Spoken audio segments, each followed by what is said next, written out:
Hello guys, Sir Dan Polet and welcome to my channel. Today's video, ang topic natin is mainly on tutorial para sa 4,000 public watch hour na requirement ni YouTube para ma-monetize yung video natin. So, lingid sa kaalaman ng iba, pwede tayong kumita sa YouTube sa pamamagitan ng monetization. So, ang monetization po ay may mga requirements na kailangan. Ang ibig sabihin po ng monetization, nagkakaroon po tayo ng mga advertisements dun sa videos natin at pag lumabas po yon sa video natin, pwede po tayong kumita. So, sa subscribers, kung hindi pa po kayo nakaka 1,000 subscriber, meron po tayong tutorial para dyan. Iiwan ko yung link dito sa taas. And now, mag-focus tayo sa 4,000 watch hours. Let's get started! So, dun sa tutorial ko about 1,000 subscribers, pinangako ko po sa inyo, nagagawa tayo ng video tungkol sa 4,000 watch hours pag naabot ko na. And, thank God, naabot ko na po yung 4,000 watch hours na hinihingi ni YouTube. So, again, ulitin ko, ang requirements po kasi ni YouTube is 1,000 subscriber and 4,000 public watch hours. So, kunin natin yung calculator natin para malaman natin kung gaano ba kadami yung 4,000 watch hours. So, ito yung calculator natin. And 4,000 watch hours po ang hinihingi ni YouTube para monetize ang ating channel bukod sa 1,000 subscribers. So, ang gagawin po natin, ang 4,000 watch hours, convert natin sa minutes para malaman natin kung ilang minuto ba yung kailangan natin para dun sa 4,000 watch hours. So, ang isang oras po kasi is 60 minutes. So, i-times natin sa 60 yung 4,000 watch hours. 240,000 minutes po ang kailangan natin para makumpleto yung 4,000 watch hours. Paano ba natin i-check yung status ng monetization? Pumunta tayo sa YouTube. Ito po yon. Then, sa YouTube po, punta po tayo dito sa icon sa may gilid. Then, YouTube Studio po. Punta po tayo ng YouTube Studio. Okay, ito na yung YouTube Studio. And now, dito sa may gilid, may makikita tayo dito, dashboard, video, playlist, ganyan. Ibaba lang po natin yan ng konti, scroll down natin, monetization po. So, dito sa monetization, iba na kasi yung itsura niya na monetize na. Pero dapat, yan ang kiklik nyo, tapos makikita nyo ito. Makikita natin dyan, kailangan ng YouTube ng 1,000 subscribers and 4,000 watch hours para ma-monetize ang inyong channel. At i-review pa niya yung mga content ninyo. So, dapat ayusin natin yung content. Akala ko kasi nung una, mas mahirap yung subscriber kaysa watch hour. Pero sobrang hirap pala nung watch hour. So ngayon, ito yung mga tips and tricks para sa watch hours mo. So, i-compute muna natin. So, kung halimbawa, 240,000 ang minutes na kailangan mo para matapos mo yung 4,000 watch hours. Sabihin natin na may 5-minute video ka. Divide natin sa 5. 48,000 ang kailangan manood sa video mo.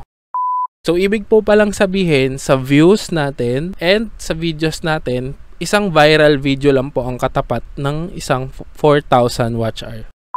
So, pag nag-viral po yung video nyo or dumami yung nagwa-watch sa inyo, malaki ang chance na matapos nyo agad yung 4,000 watch hours. Sa mga naghahabol po ng watch hours, importante po natatandaan ninyo na huwag nyo pong i-delete, i-unlist or ipa-private yung mga pinopost nyo na video. Bakit po? Kasi hindi po siya kasama sa bilang ng watch hours. Pero kung nakapag-upload na kayo ng mga videos and in-unlist nyo siya, private nyo siya, or dinilit nyo siya, mawawala yung watch hour na kasama ng video na yon. So, mababawas yon dun sa watch hour na nakuha nyo. So, now, mag-proceed na tayo sa mismong tips para sa watch hour. Tip number 1. Sa tip number 1, mag-create tayo ng magandang content. So, pag maganda kasi yung content, sobrang interesting ng content. Pinapanood po kasi siya ng tao at sila na mismo ang naghahanap ng channel nyo. Talagang pupuntahan nila yung mismong video mo. Ang kinaganda pa nito is para din naman kasi ito sa channel mo. So, para sa iyo din naman tong magandang content kasi pagka maganda yung content mo, pupuntahan ka ng mga viewers and para pag na-monetize ka, may regular viewers ka na pumupunta sa channel mo. Tip number 2.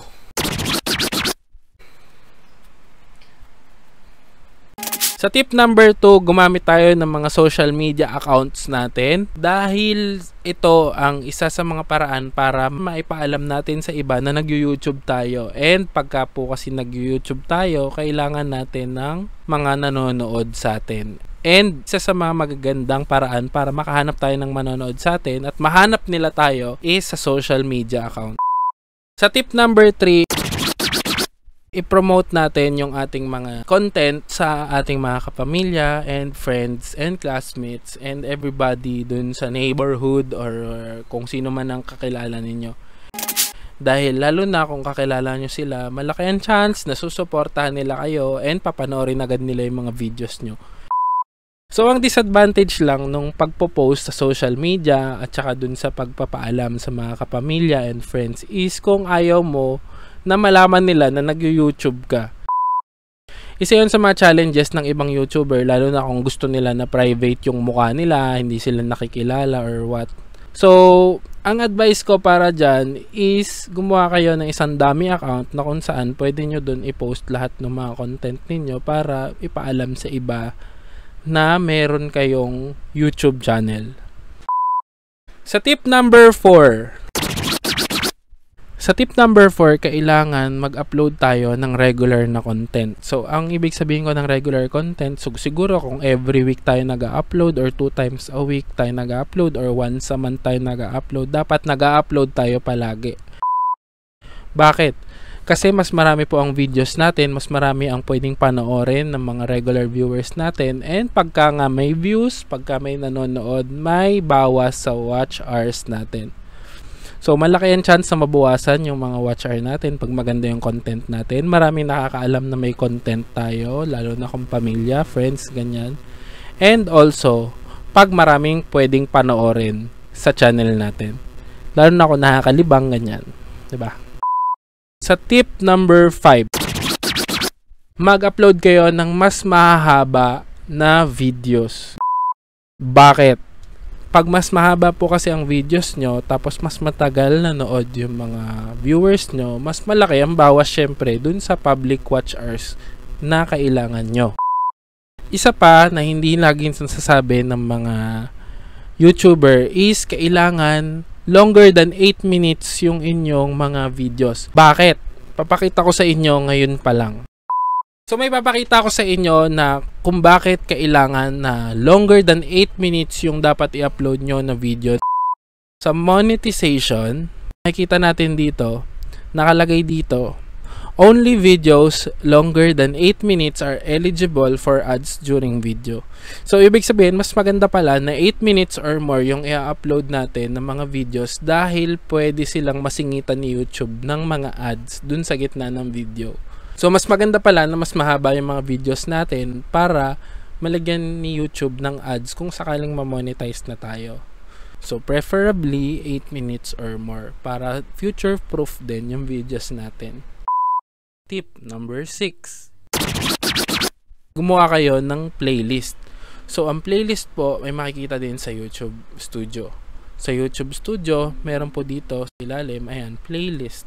Sa playlist po, makikita natin yung mga videos natin. Pwede nating i-add yan. Isa to sa mga magagandang paraan para pag pinanood nila yung inyong content, sunod-sunod nilang mapapanood yan. Katulad nito, may 41 minutes ako, then 7 minutes, then 6 minutes, then 3 minutes. Kung sunod-sunod nilang mapapanood yan, di 1 hour na agad yun, 2 hours, 3 hours. So, dapat, again, nakapublic yung videos. So, ayun, isa yun sa mga magagandang paraan. Gumawa kayo ng playlist. Sa tip number 7, gumawa kayo ng end screen. Paano ba yung end screen? Ano ba yung end screen na sinasabi ko? Kunwari ito ang video ko, makikita natin dito sa dulo ng ating video na meron siyang end screen. Tingnan nyo. Tingnan nyo ba? Yan. Yung lumabas, nakita nyo yan? Yan. Yan ang end screen. Maganda dito kasi isinasuggest na niya agad sa manonood mo kung ano yung pwede niyang panoorin sa channel mo. Katulad nito, 1,000 subscribers yung tutorial ko dati. Maganda na ilagay ko sa end screen yung 4,000 watch hours na tutorial kasi most likely yun din ang next niya nahahanapin. And pwede din kasi natin ilagay dito yung playlist natin.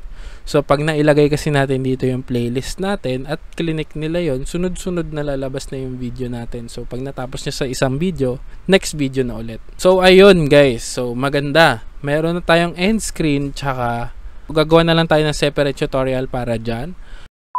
So, ang next tip ko sa inyo is tip number 8. Mag-join kayo sa mga ibang YouTuber sa Facebook. Meron sila mga groups sa Facebook na kung saan gumagawa sila ng paraan para sa watch hour. Nagsusupport sila sa isa't isa para panoorin yung mga channel ng bawat isa at maabot yung 4,000 watch hours. Makikita nyo yun sa iba-ibang mga social media like Facebook, Instagram, and Twitter. Tip number 9.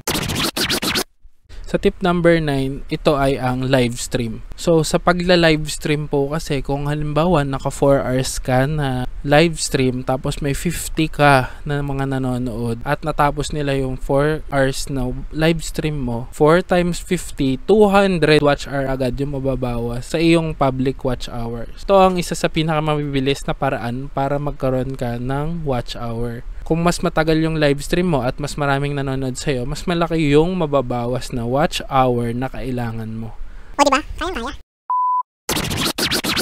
Ito guys, medyo controversial to pero nagawa ko rin to. Nakatulong pero medyo hindi rin. Ito ay ang panonood ng sariling video. Maniniwala ba kayo sa hindi? Pero trinay ko kasing panoorin yung sarili kong video. Ang nangyari sa akin ganito. Okay guys, so ito yung aking previous na watch hour. Nung nag-umpisa pa lang ako sa YouTube is 1,279 subscriber ko and 222 lang yung aking public watch hour. Then, umabot siya sa pinakamataas na point, 3,741. And ang naisip ko is panoorin ko na lang kasi 260 na lang naman yung kailangan ko na views na watch hour, public watch hour. So, ginawa ko, trinay ko siyang panoorin. So, binuksan ko yung PC, yung isang tablet ko, and trinay ko siyang panoorin. And, ito yung nangyari, guys. Bumaba siya mula sa 3,741, naging 3,428. Nakakala ko naman bug lang, so tinuloy ko pa din. And ganito yung nangyari, guys. Mula sa 3,428, naging 3,353. Then, 3,038 na lang. 2973, 1828. And ito na yung pinakalagap ako, 1035. So parang tinatamad na ako ng mga panahon na to kasi nga sobrang baba.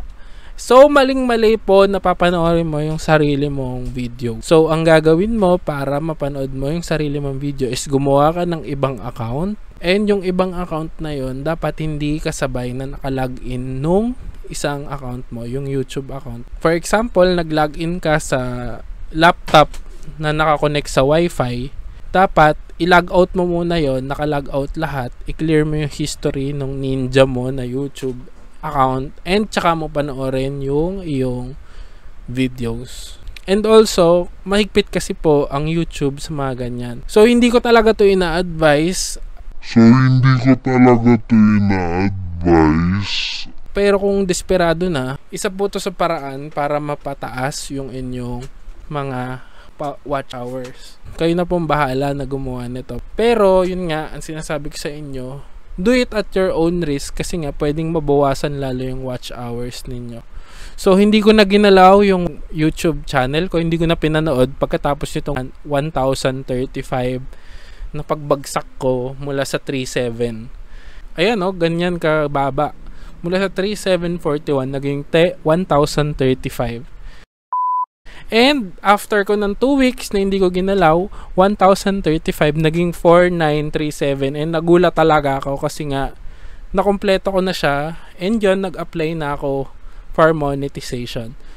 So, hindi ko sinasabi na pagka kasi pinanood nyo yung YouTube nyo is babalik yung mga watch hour na nawala sa inyo. Pero malaki kasi yung chance na kaya nababawasan yung mga watch hour natin kasi nadidetect ni YouTube na dinadaya natin yung system.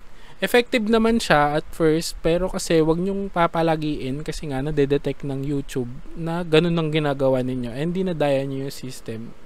So, mababawasan yung inyong mga watch hours. So, ang mga next tip natin is mapapagastos na kayo ng konti. And sa tip number 11,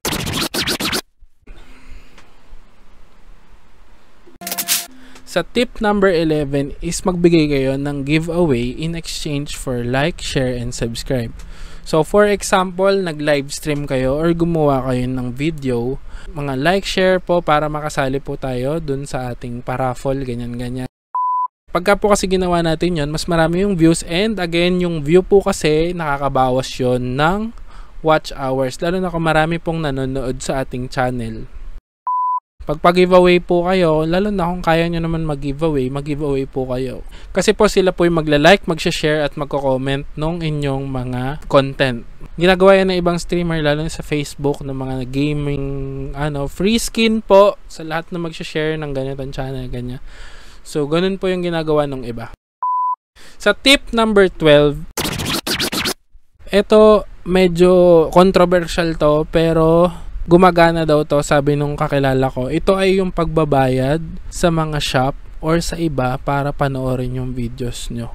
So meron daw kasing certain mga shop services na kung saan sila na yung bahala sa inyong subscribers and monetization sa ganitong halaga. So pinakita ko na to nung sa 1,000 subscriber tutorial ko. Yun yung merong sariling presyo na kung saan kunwari kailangan nyo ng 1,000 watch hour, 2,000 watch hour, 3,000 watch hour. May certain na babayaran kayo sa kanila para makompleto. Syempre guys, ang disadvantage ng pagbabayad sa mga shop and services is pwede kasi na ma-scam kayo at syempre magbabayad kayo ng malaking halaga kasi libo din ang babayaran nyo. Siguro 1,000, 2,000 for services nila na makompleto yung inyong watch hour. Pero kasi ang maganda lang naman kasi pagka kasi nakompleto nyo po yung inyong monetization is magkakaroon na ng ads yung inyong channel. So, pag may ads po ang inyong channel, may chance po na kumita na kayo sa YouTube. So, ayun guys. So, salamat. May nakalimutan ba ako ng mga tips or tricks? Kung meron ba kayong mga suggestion and comments sa mga next natin na pwedeng gawing content, comment nyo down below. So guys, maraming salamat sa panonood dito sa aking channel. Until next time ulit, huwag niyong kalimutan na supportahan yung channel, Sir Dan YT. Like, share, and subscribe. Maraming salamat po. Stay safe.